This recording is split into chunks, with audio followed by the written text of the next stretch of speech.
How's it going? Welcome back to another great video with the majestic host, the Savior. And yes, I'm excited today because we get to talk about Suicide Squad.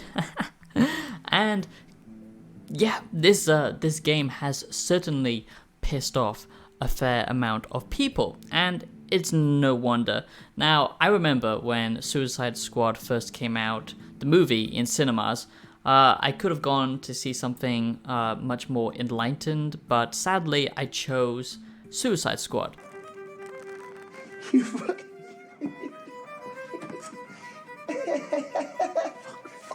Now, I don't want to annoy any fans of Suicide Squad or DC or Marvel or anything like that. You can like what you like. Of course, I went to see it because of Harley Quinn, okay? I'm not gonna lie, let's be honest.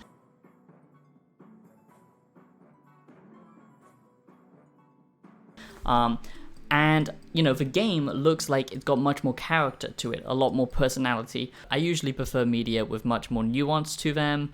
I recently went to see Poor Things in the cinema, and that was like the best film I've seen in a very long time. So, you know, to each their own. Everyone has their own slice of pie. Even if I'm not a big fan of the main source material, if it's a good quality game, I really don't care what, you know, the story is. If the characters are interesting and it's well written and the gameplay is good, because that's the most important thing.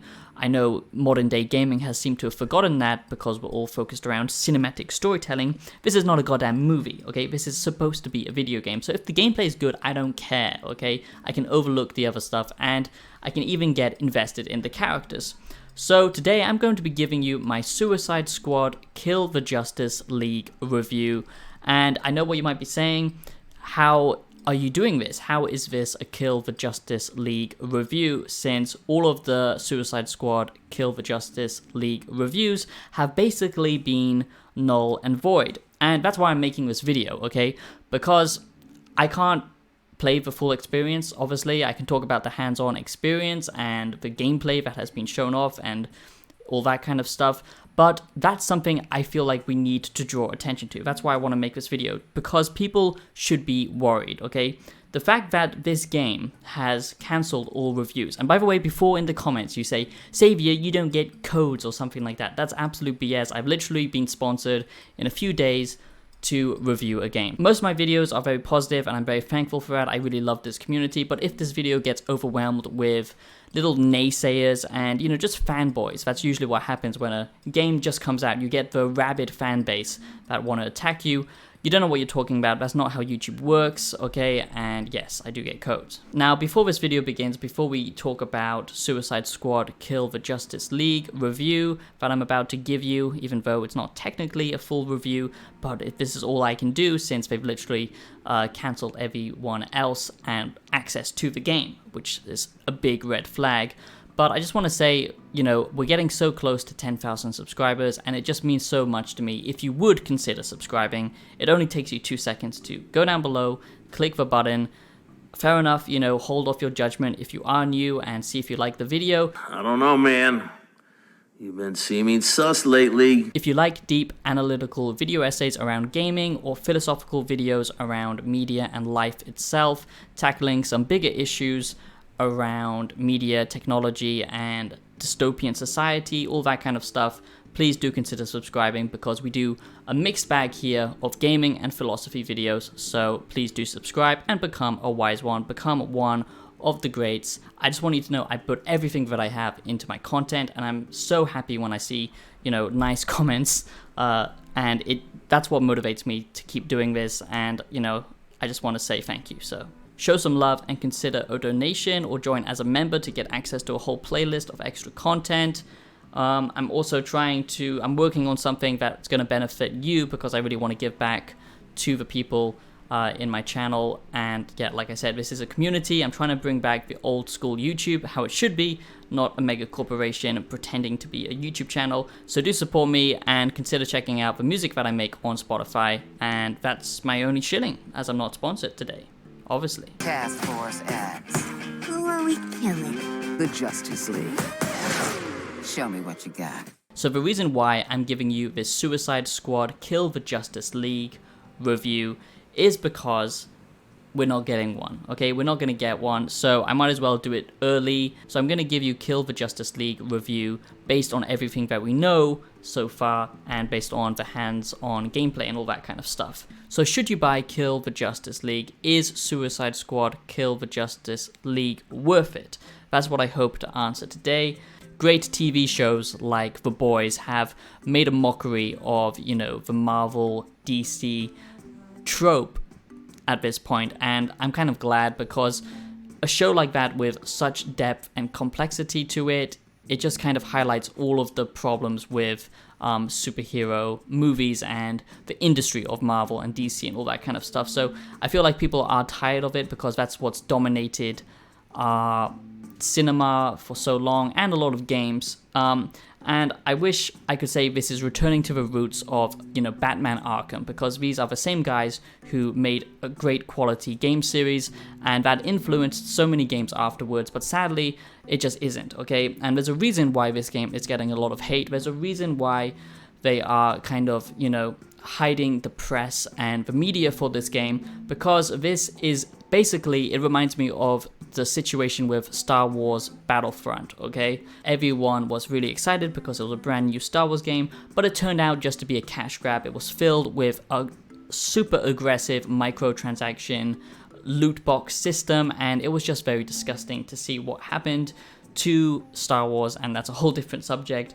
But you know, I feel like this is kind of happening to DC Kill the Justice League. I do really feel like I need to cover this, even though it's not exactly a traditional review because it's only based on the early stuff that I know of, but I feel like it is important because otherwise people might pre-order this, and we don't want to reinforce this type of coverage in the future. We don't want to reinforce games being pre-ordered, basically sold on a lie, because that is the problem with the gaming industry as it stands right now, the modern day gaming industry. So many developers now just basically twist what the actual game is. It's all just around marketing and false gameplay and all that kind of stuff. I do feel like IGN are being very sensitive and they are being rather childish, and let's be honest, this is more about money with them. It's because of the business relationships that IGN have. You cannot trust their reviews. I mean, Jesus Christ, people, you need to smell the roses, okay? IGN are the biggest shills imaginable, and of course they're not happy with Kill the Justice League because they're not going to make as much money. The criticism that IGN gave it was, it's not true to the DC characters, and I can understand that. It does look like that is the case, and also the fact that they were triggered and upset and also the fact that they were upset that, you know, you're killing your favorite superheroes. I mean, that is literally the point of the game, so it's just very childish to get upset over that type of thing. Also, the fact that there might be some, you know, comic book violence towards a younger character in the game. Again, this is a video game, so now let's go into the positives and the negatives of this Suicide Squad Kill the Justice League review, because that's what I do with all of my reviews, and I do have quite a lot of them. Most of them are negative, I've got to say, from the hands-on and everything, but we just have to remember that although we do get some great quality games now, okay, we get some great stuff nowadays. Finally, 2023 was the year that gaming finally came back from, you know, the brink of death, in my opinion, because the AAA gaming scene was just going downhill rather rapidly with so many broken releases, unfinished games, and still it's not where I would like it to be, but it has got a lot better. And I just have to say that, you know, these developers, they made some great quality games, but sadly, it's not how it used to be, okay? The gaming scene just isn't what it used to be. Now we're much more focused on blockbuster cinematic experiences, trying to capture that movie feeling. It's less about gameplay, it's less about innovation, and it's more about hand-holding, making it, you know, something that everyone can enjoy. It's all-inclusive now, which is a big reason why AAA games just aren't that great. You need to look at the AA space or indie games, really. And the Arkham series is a prime example of, you know, these developers kind of going downhill with Gotham Knights, and it's happened with so many others like, you know, Redfall recently and all that kind of stuff. So the first negative is the UI, okay? The UI and the HUD is just very messy. It's very, very distracting. I don't know what it is with open world games nowadays. They've got to be constantly cluttered. The Witcher 3 Next Gen Edition, that game completely has transformed into something great just by simple changes to the UI and the HUD. The same with Elden Ring, the same with Skyrim, games that immerse you. You don't want this cluttered bullshit design, you know, mini-maps, icons everywhere. It just takes you out of the experience, and I don't know when AAA game developers are going to learn, but because this is a live service game, of course they've got to cram it in there for, you know, helping the players. But even in an experience like this, it's just badly designed because it's all over the place and it's just so cluttered. The next one is, of course, the open world itself. It's very generic by the looks of things. There aren't many side activities to do. The Riddler puzzles might change things up, but a lot of the game design, which I'm going to get into, just is not that interesting. And I don't know how this is going to work as a live service game. You might have heard people say that before, because it doesn't support a live service gameplay design philosophy, okay? It's very much one note. It's very much, game modes separated into an open world game, very segmented feeling. And the boss battles don't look to be amazing. I've only seen the Flash so far, so it doesn't look like very well designed. It looks very spammy and just very boring. Also, the characters are constantly doing one-liners, and any game that basically thinks aloud and doesn't let the player, think for themselves, or they just spew cheesy lines because they have to fit in with the modern ideology and show, these quirky, funny characters. I also feel like the art style is a little bit cluttered. The characters look great and the cinematics look great because the story here is the main focus, but for people who love this material might not actually like what they did with the characters, but others might really love it, so that just depends on your own experience. I think here they're actually quite well done, and the writing is actually pretty good.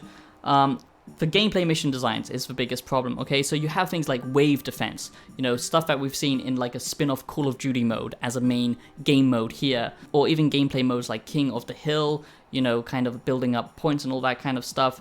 These are just very generic gameplay modes. A big positive that I will give this game, and this is something that I saw in hands-on that I want to praise, is the fact that this game allows for freedom of expression, a little bit of player agency, because the build diversity here does look great, whereas Gotham Knights, everyone that you controlled all felt like Batman, okay, and it hadn't really evolved from that hand-to-hand combat system, but here all of the characters have their own unique movement system, chucking a boomerang and teleporting or gliding around. They all feel and control differently, which I really like. Shooting feels the same, and shooting here does feel very floaty. It doesn't have much impact, and the hand-to-hand combat lacks the kind of visceral, more tactical, slow-paced nature that the old Batman game had. So the combat isn't great, which is another thing that kind of holds it back, and that's why I feel like this is just going to fail. It's not going to work as a live service game. It might have like a tiny, tiny audience, but I do like the fact that the abilities, the weapon modifications, and the way you can upgrade your character and have different player, build options, that's what makes this game great. Maybe that is what will save this game, but it has to be really, really crazy with the abilities and the different things that you can do as each character, that it's actually worth it and it all feels different and unique, because if it doesn't have that replay value, then, forget it. They can be radically different based on the progression path that you choose, and I like that because we're just so used to the traditional perk tree, skill point, level up system. So this does actually give you some creativity, but this is also what feeds into the big negative, perhaps, because this game is going to be filled to the brim with cosmetic BS and just absolutely horrible microtransaction bullshit that we haven't seen since the days of, like I said, Star Wars Battlefront 1. And that's where I'm really concerned, because it is a live service game.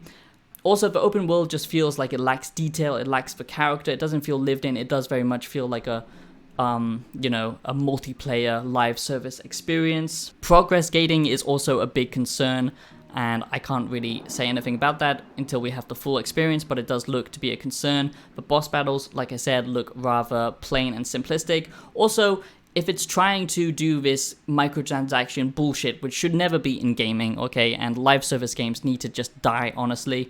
But if you like that type of thing, fair enough. If you can, grind it organically. But if it's level gating you, if it's halting your progression, if these bullshit items give you a massive boost that you can just pay to win, then this game is not going to be fun. But the loot itself doesn't look that interesting. It's the same color-coded bullshit system that we've seen time and time again, but the big thing is this doesn't unlock super cool new abilities for your anti-hero superpowers or anything like that. These are just boring generic guns, and that is the big concern. That is why I think a lot of people will be saying Kill the Justice League is bad, or Suicide Squad Kill the Justice League sucks. And I want the people who made the great Arkham series games to go back, reevaluate, and look at, you know, what made their games great, you know, why single player games are still a big thing, or how to make a multiplayer game that doesn't feel so corporate and greedy. So of course I do want this game to succeed, but if it is using those strategies, then I don't want it to, if that makes sense. So let me know what you think. Do you think Suicide Squad Kill the Justice League is bad,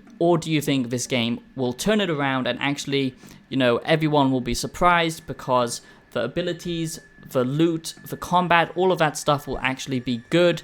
And the story, like I said, I don't have a problem with it. I like the kind of darker, more satirical undertones that it's going for, but some people might not like that, so please let me know what you think down below in the comments, and I'll be seeing you in the next video. Peace out.